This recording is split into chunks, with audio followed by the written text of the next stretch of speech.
In today's video, I'm going to teach you how to add a CNAME record in GoDaddy. If you need to connect your domain to a website, service, or subdomain, adding a CNAME record is a very common task. A CNAME record allows one domain name, usually a subdomain, to point to another domain name instead of directly to an IP address. This is often used when setting up things like www, custom subdomains, or third-party services. To get started, open the GoDaddy website in your browser and sign in to your account.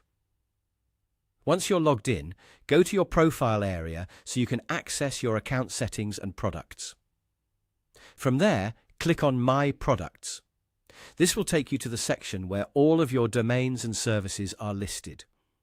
Next, find the domain you want to work with and click DNS. In some cases, you may need to click DNS again to open the full DNS management page for that domain. This is where you can view and manage all of your domain's records, including A records, CNAME records, MX records, and more. Once you're on the DNS management page, look for the DNS records section. This is the area where all existing records are displayed. To create a new one, click Add New Record. A form will appear, allowing you to choose the type of DNS record you want to add. Under the Type option, select CNAME. After that, enter the name field and the value field.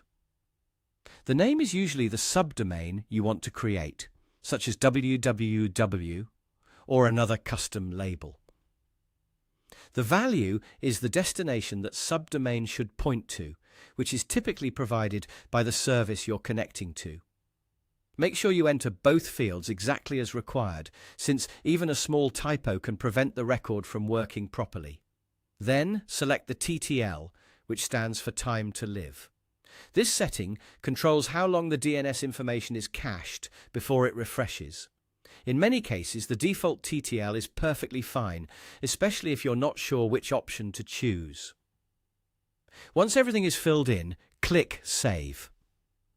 Your new CNAME record will then be added to your DNS settings. Keep in mind that DNS changes are not always instant. Sometimes they take a little time to propagate. So if the change doesn't work right away, give it some time and check again later. And that's how to add a CNAME record in GoDaddy.